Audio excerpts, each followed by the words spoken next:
Hi, this is Stu Schwartz from MasterMathMentor.com. This is video BC, non-essential, 0A. The topic is marginal analysis and elasticity of demand.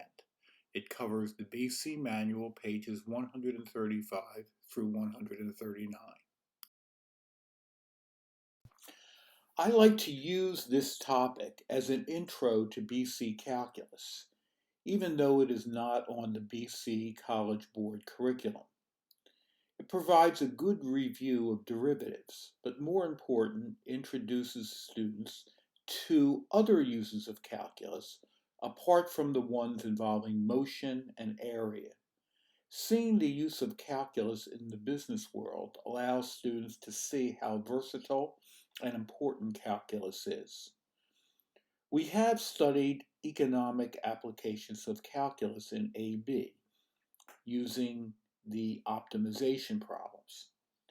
The changing of one variable, as shown, will have vast impacts on the profit, and the goal was to find the value of that variable that will maximize profits. But this is highly simplified, as in most businesses, multiple variables affect profit. This video analyzes other aspects of economic problems. In the problems that follow, there are certain variables that are usually used. We start with the variable x, which represents the number of units produced or sold. The variable p is the price per unit, sometimes called the demand function. So capital R is the total revenue for selling X units, and capital R is equal to XP. Capital C represents the total cost for a company to produce X units, while C bar represents the average cost per unit, and C bar is equal to C over X. So capital P represents the total profit for selling X units, and that will equal R, the revenue, minus C, the cost. The break-even point is the value of X for which R is equal to C. In problem number 1, we are told that a company builds TVs. Every week, it has a fixed cost of $10,000 that includes rent, electricity, and payroll. The total cost per week to produce X TVs is their fixed cost plus 250X plus 0.25X squared. There's a series of questions that we need to answer.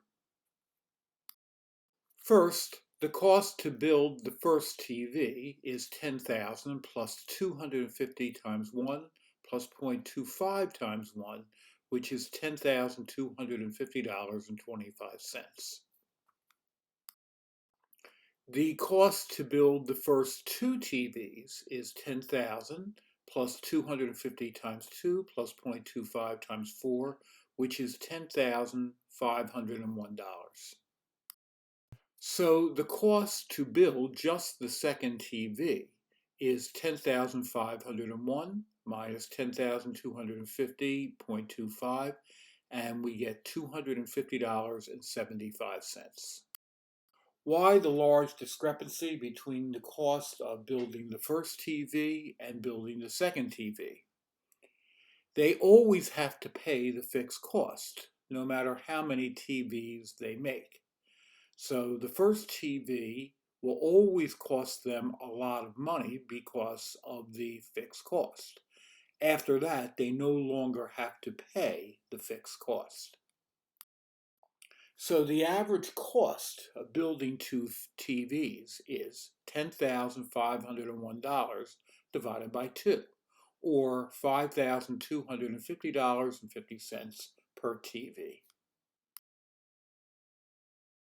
More questions about this TV manufacturing company. The cost to build the first 200 TVs will be $10,000 plus 250 times 200 plus 0.25 times 200 squared, which is $70,000. So the average cost to build 200 TVs is $70,000 over 200, which is $350 per TV. The large discrepancy between the average cost of building two TVs, which was over $5,000 a TV, and that of building 200 TVs, again is explained by the fixed cost. They always have to pay the fixed cost no matter how many TVs they make. But after that, the cost of the building of a TV is actually rather low. So build a lot of TVs and the average cost goes down. So the cost to build the 201st TV is actually the cost of building 201 TVs minus the cost of building 200 TVs, which is $70,350.25 minus $70,000, which is $350.25, which is very close to the average cost of building 200 TVs. So let's add to our list of variables. We first talk about the actual cost of creating the x plus first unit, and that is c of x plus 1 minus c of x. We now talk next about the marginal cost, which is dc dx, and is the approximate extra cost of creating the x plus first unit. We will see why dc dx is a good approximation for the actual cost of creating the x plus first unit in the next slide. So the actual extra revenue for creating the x plus first unit is r of x plus 1 minus r of x, while the marginal revenue is the approximate extra revenue for creating the x plus first unit. Finally, the actual extra profit for creating the x plus first unit is p of x plus 1 minus p of x, and the marginal profit is the approximate extra profit for creating the x plus first unit. So the word marginal to you will mean derivative. We show a hypothetical cost function c in red and its value at x units and x plus 1 units where x is large. The cost for building an extra TV is c of x plus 1 minus c of x, as shown by the heavy red vertical line. The marginal cost is the approximate value for building that extra TV and is dc dx. Since the horizontal distance between x and x plus 1 is 1, this slope is shown by the heavy blue vertical line. It should be obvious that the marginal cost is an excellent approximation for the two true costs of building that extra TV. So the marginal cost of building the 201st TV is c prime of 200. C prime of x is 250 plus 0.5x, so c prime of 200 is 250 plus 0.5 of 200, which is $350. Note how close this answer is to c of 201 minus c of 200. The problem remains the same, but instead of talking about cost, let's talk about revenue. We were first told that the company sells these TVs at $550 a piece. We'd like to know the revenue function, and that is simply R equals 550x.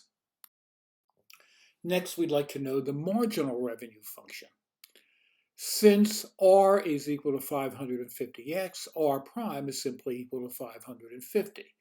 And because this is a constant, The company makes approximately, in this case, exactly $550 revenue for selling one more TV. Finally, we'd like to find the profit function and complete the table where X is the number of TVs sold.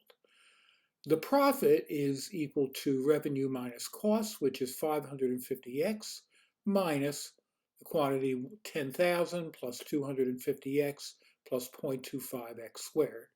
And doing the algebra, we get P of X is equal to 300X minus 0.25X squared minus 10,000. In terms of the chart, we find P of 0, 100, 250, 500, 600, and 800. And we get negative 10,000, 17,500, 49,375, $77,500, $80,000, and $70,000. So it appears that the profit is increasing as we make more TVs, but then it goes down. We'll investigate that in a second. Some final questions. First, we would like to find the break-even point. This is the value of X where the profit is equal to 0. So we set 300X minus 0.25X squared minus 10,000 equal to 0. And using the calculator, we get X is approximately 34. So if the company sells 34 TVs approximately, its profit offsets its cost. There could be many reasons why the profit might be less for selling more TVs. Perhaps more machinery might be needed. Maybe more labor might be needed. Some of them may have to work overtime. Maybe we need more and better facilities. We'd like to know the number of TVs that will maximize our profit. To maximize our profit, we take the P function, take its derivative, and set it equal to 0. So we get 300 minus 0.5x is equal to 0, and x is equal to 600 TVs. Finally, we'd like to show that the maximum profit occurs when the marginal cost equals the marginal revenue. This is no great revelation, as P of x is equal to R of x minus C of x. To maximize profit, we set P prime of x equal to 0, which is R prime of x minus C prime of x, and therefore R prime of x has to equal C prime of x. Therefore, 550 is equal to 250 plus 0.5x, and therefore 300 is equal to 0.5x, and x is equal to 600. In this long example, our price was fixed. The TV always costs $550 for anyone who purchases it. But when a product is sold, there is a manufacturer's suggested price, and it is up to the individual dealer what the price should be. Prices can vary over time. Items can go on sale for a lower price, and that is meant to stimulate sales. The two questions that businessmen struggle with are, when you produce and sell more of a product, do you actually make more money? And what is the optimum price for a product that will optimize revenue? We are familiar with the laws of supply and demand. If there is a small quantity of some product available, the price will be high. If there is a large quantity available, the price will be small. There is an inverse relationship between quantity and price. So quantity times price is a constant. Manufacturers would like to know the magical price that will maximize profits. However, they have to set the price first, and then the sales will follow. Now, they may adjust that price depending upon sales. If not enough sell, then they might lower the price. If the item sells out, then they may increase the price. So we defined the demand function as quantity being a function of the price, or X is equal to F of P. In this case, our demand function is units sold is equal to 12,000 over P. This says that if the price is $1, then 12,000 items will be sold. If the price is $2, then 6,000 will be sold. If the price is $12,000, then only one will be sold. So usually when the unit price of a product increases, the quantity demanded decreases. We now represent a new variable called the elasticity of demand with respect to price. It is represented by the variable E, and is defined as the percent change in demand divided by the percent change in price.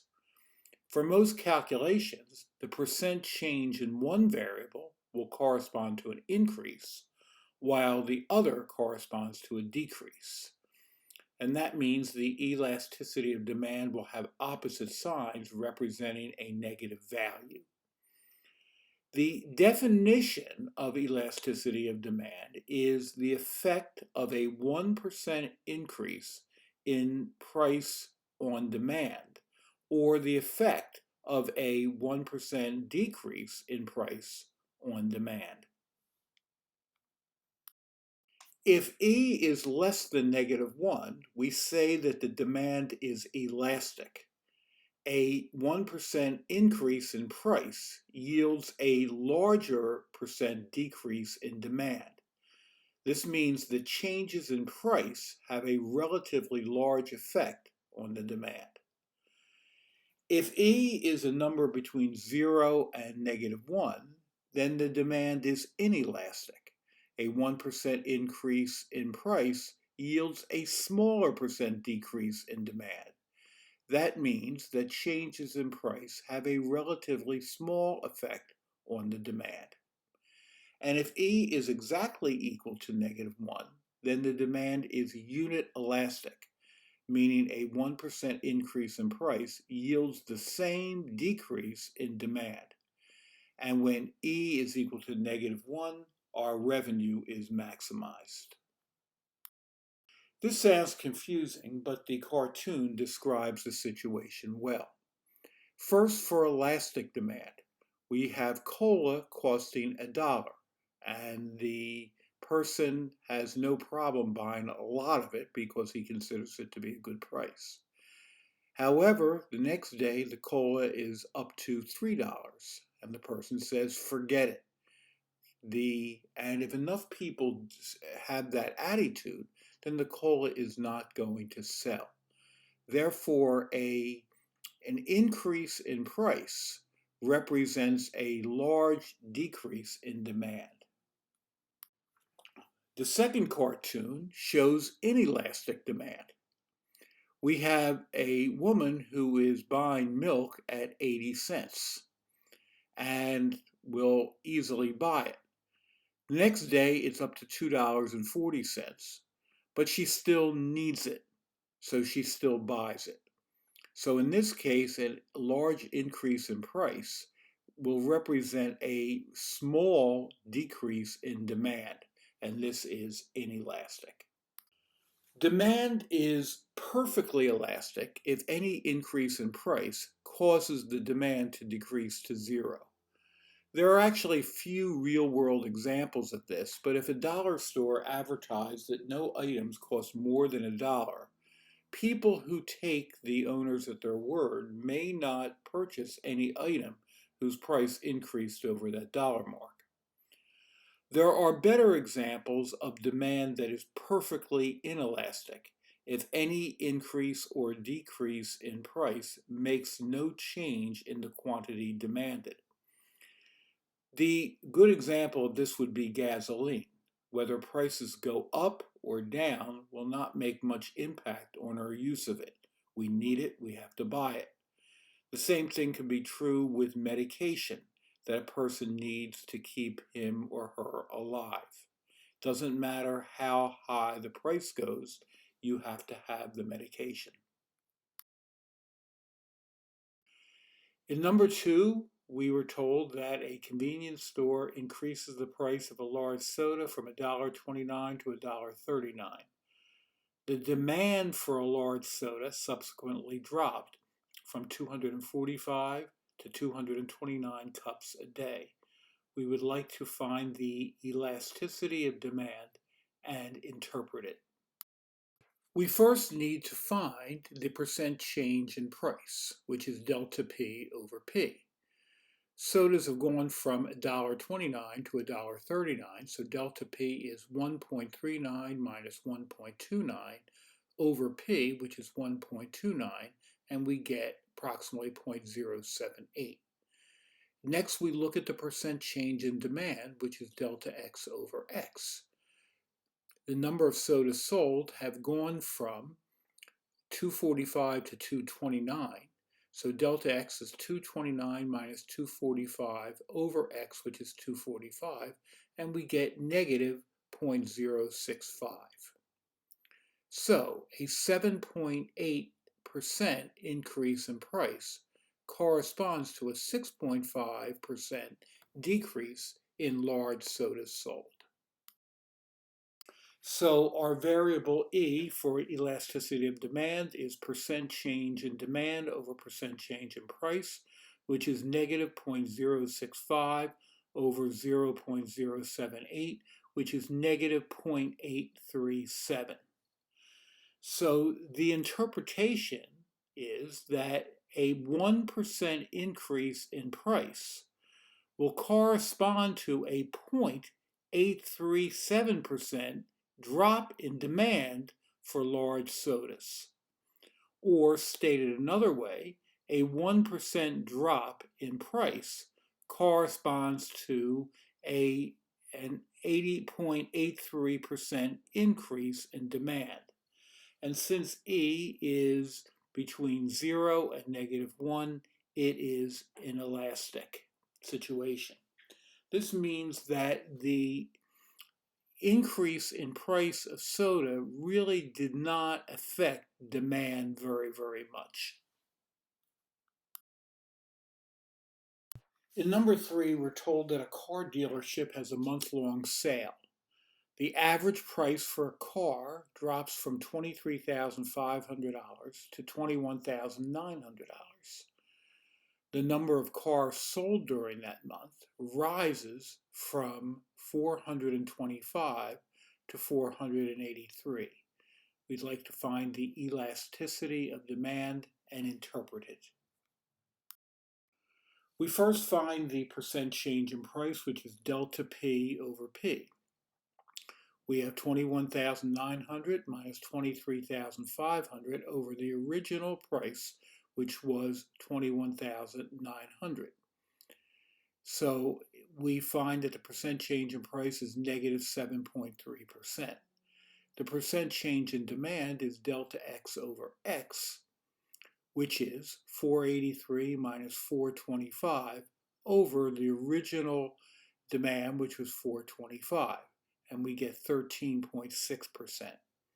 So a 7.3% decrease in price corresponds to a 13.6% increase in cars sold. So E, which is the percent change in demand over the percent change in price, is 0.136 over negative 0.073, which is negative 1.863. This means that a 1% decrease in price corresponds to a 1.86% increase in demand for cars. Or stated another way, a 1% increase in price would correspond to a 1.86% decrease in demand. And since our value of E is less than negative 1, this is elastic. For the dealer, this means that his sale appears to be working, as when he decreased the price, he got many more cars sold than he normally would. Shown on the graph are 2 points. When the price of some commodity is P, the unit sold is F of P. When the price has increased to P plus H, the unit sold has decreased to F of P plus H. In the table, we have the original price is P, the new price is P plus H, so the change is simply H. The percent change is therefore 100H over P.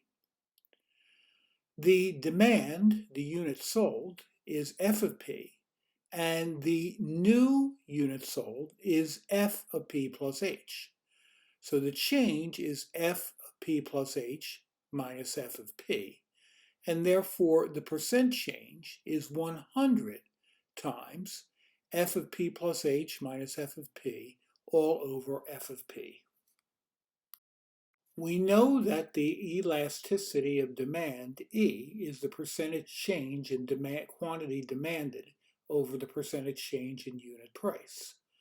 And therefore E is equal to 100 times the quantity F of P plus H minus F of P all over F of P, all divided by 100H divided by P. The 100s cancel out, and we are left with P over F of P times the quantity F of P plus H minus F of P all over H. We know that the limit as H approaches 0 of F of P plus H minus F of P all over H is F prime of P. So therefore, the elasticity of demand, E of P, is defined as P F prime of P over F of P. And since F is a decreasing function, then E of P will be negative. In number 4, we are told that bicycles are sold by a large bicycle chain. The demand equation, meaning the price, of a Raleigh cadent is given by the formula P is equal to negative 0.025x plus 500, where x is between 0 and 15,000, and the variable x represents the number of cadents manufactured, and we will also assume that every one that is manufactured is sold. The first thing we would like to do is to create a chart for different values of x and the value of P, the price that the bicycle should sell for. It should be clear that as x, the number of bikes that are sold, gets larger, P of x, the amount that the bike should sell for, gets smaller. We would like to find the elasticity of demand function. In order to do that, x must be written as a function of P, not the way that the problem is given, where P is a function of x. So P is equal to negative 0.025x plus 500. Solving for x, which is f of P, we get 500 minus P over 0.025. And dividing each term by 0.025, we get x is equal to 20,000 minus 40p. We would now want to find the elasticity of demand function. Using our formula, E of P is equal to P F prime of P over F of P, we get P times negative 40 over 20,000 minus 40p. Dividing each term by negative 40, we get P over P minus 500.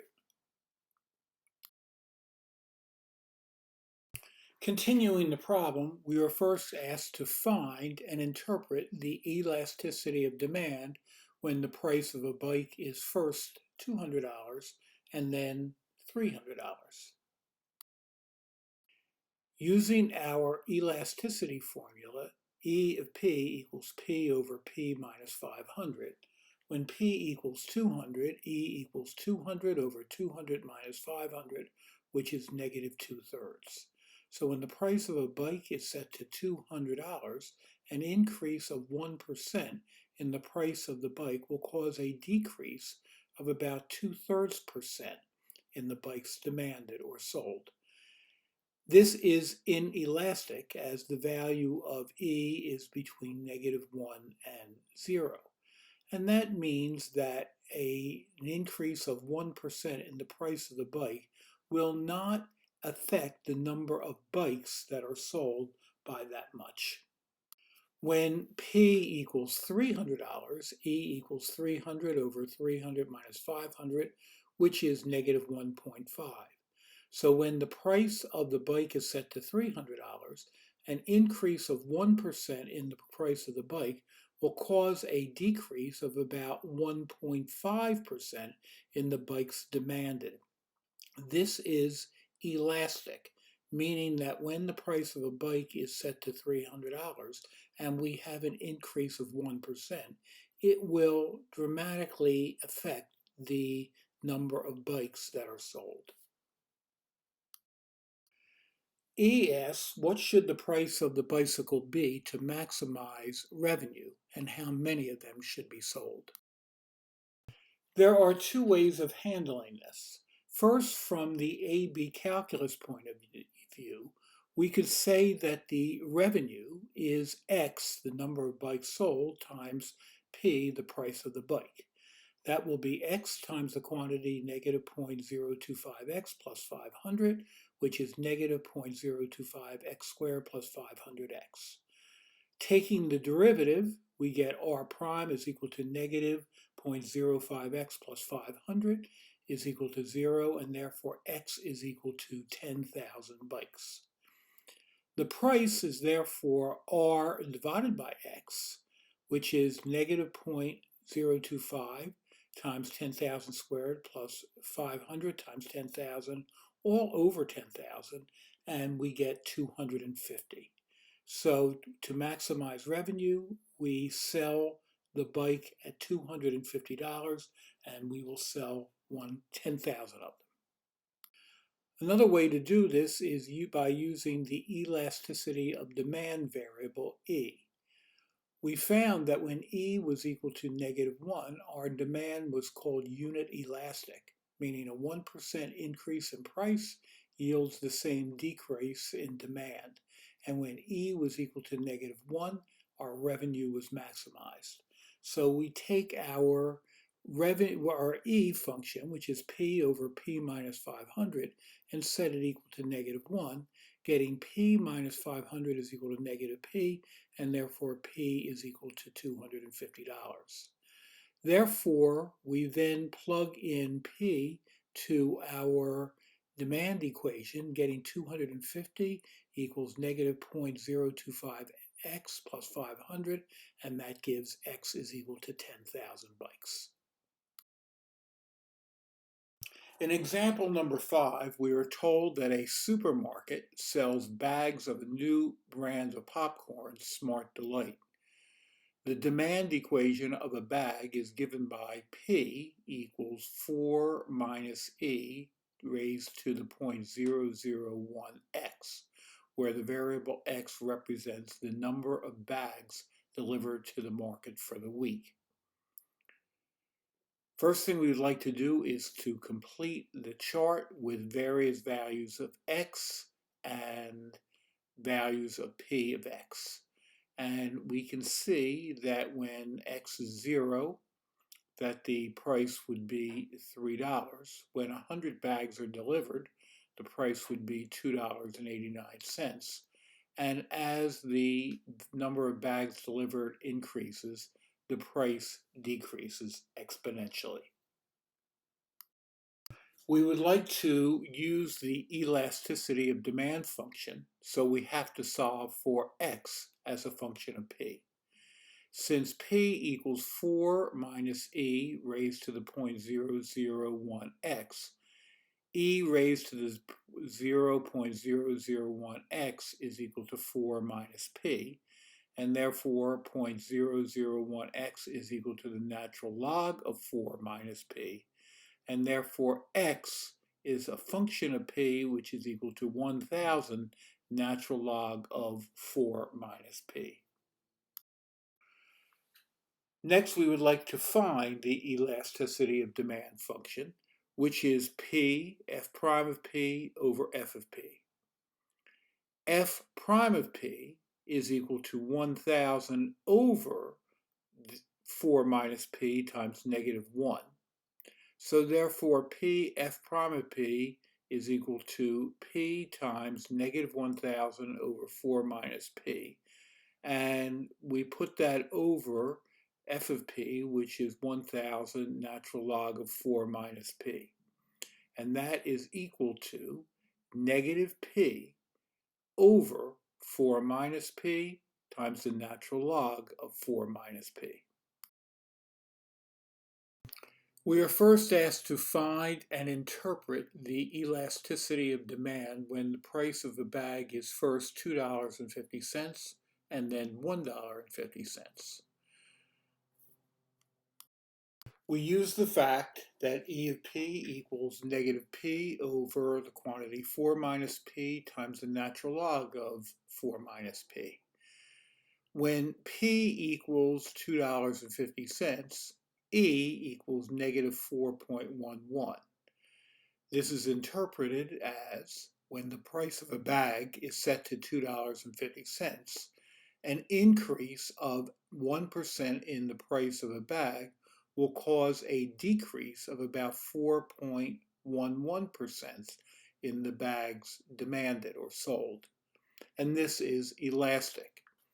This makes sense, as a bag of popcorn selling for $2.50 is fairly expensive. Increase the price more and you would expect that you would have a lot fewer sold. When the price of a bag is $1.50, E is equal to negative 0.65, meaning that when the price of a bag is set to $1.50, an increase of 1% in the price of a bag will cause a decrease of about 0.66% in the bags demanded or sold. And this is inelastic. This again makes sense. $1.50 is probably a much more reasonable price for a bag of popcorn. And if the price goes up slightly, we would not expect a big change in the bags that are sold. E asks, what should the price of a bag be to maximize revenue and how many should be sold? We can do this one of two ways. We can do as we did before, looking at the revenue function x times p, taking the derivative of it and setting it equal to 0 and solving from there. Or we can work with the elasticity of demand function, setting it equal to negative 1. We will do that.